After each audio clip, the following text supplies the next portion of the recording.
ભાઈ બીજની કથા, મહત્વ અને પૂજા વિધિ। જય શ્રી કૃષ્ણ મિત્રો, આપ સૌનું સ્વાગત છે પ્રાર્થના ચેનલમાં। આજે આપણે વાત કરીશું ભાઈ બીજના પવિત્ર તહેવાર વિશે, જે ભાઈ બહેનના પ્રેમનું અખૂટ પ્રતીક છે। તો ચાલો આજનો વિડીયો શરૂ કરીએ। તો આજના વિડીયોમાં આપણે જોશું ભાઈ બીજ વ્રતની કથા, તેનું મહત્વ અને તેની પૂજા વિધિ અને તે કયા દિવસે છે તે બધું આપણે આજના વિડીયોમાં જોશું। તો વિડીયો શરૂ કરીએ તે પહેલાં તમે અમારી ચેનલને સબસ્ક્રાઈબ કરો અને વિડીયોને લાઇક અને શેર કરવાનું ભૂલશો નહીં, અને કમેન્ટમાં જય શ્રી કૃષ્ણ તમે જરૂરથી લખજો। તો મિત્રો, આજે આપણે વાત કરી રહ્યા છીએ ભાઈ બીજના પવિત્ર તહેવાર વિશે, જે ભાઈ બહેનના પ્રેમનું અખૂટ પ્રતીક છે। તો આપણે સૌપ્રથમ ભાઈ બીજની કથા જાણીએ। કહેવામાં આવે છે કે એક વખત યમરાજ પોતાની બહેન યમુનાને મળવા માટે આવ્યા હતા। બહેન યમુનાએ પોતાના ભાઈનું ખૂબ આત્મીયથી સ્વાગત કર્યું, તેને તિલક લગાવી, આરતી ઉતારી અને ભોજન કરાવ્યું। આ પ્રસંગથી ખુશ થઈ યમરાજે કહ્યું, જે પણ બહેન પોતાના ભાઈનું આ રીતે પૂજન કરશે તેને કદીય મૃત્યુનો ભય નહીં રહે। ત્યારથી આ દિવસે અદ્વિતીય અથવા ભાઈ બીજ તરીકે ઉજવવામાં આવે છે।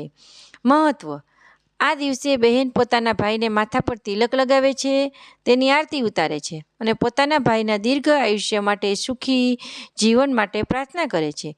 ભાઈ પણ બહેનને જીવનભર રક્ષણ આપવાનું વચન આપે છે। આ દિવસે ભાઈ બહેનના બંધનને વધુ મજબૂત બનાવે છે અને એવું માનવામાં આવે છે કે જે ભાઈ બહેન આ દિવસે મળીને ભોજન કરે છે તેમના જીવનમાં કદી દુઃખ કે અછત રહેતી નથી।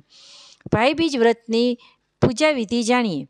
સવારમાં સ્નાન કરી સ્વચ્છ કપડાં પહેરો, ઘરમાં ભગવાન શ્રી વિષ્ણુ અને માતા યમુનાની પૂજા કરો। ત્યારબાદ બહેન પોતાના ભાઈને તિલક લગાવે, આરતી ઉતારે અને મીઠાઈ ખવડાવે। ભાઈ પોતાની બહેનને યથાયોગ્ય ભેટ આપે અને રક્ષા કરવાનો સંકલ્પ કરે। આ દિવસે યમ દીપ દાન કરવાનું પણ ખૂબ શુભ માનવામાં આવે છે, જે દીવો યમરાજ માટે પ્રજ્વલિત કરવામાં આવે છે, જે ઘરમાંથી અશુભતા દૂર કરે છે અને આયુષ્ય વધારવાનું ફળ આપે છે।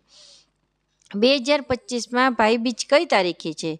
તો વર્ષ 2025માં ભાઈ બીજનો તહેવાર 23 ઓક્ટોબર ગુરુવારના રોજ ઉજવાશે અને ચાંદલા કરવાનું શુભ મુહૂર્ત 1:13 થી 3:28 સુધી રહેશે।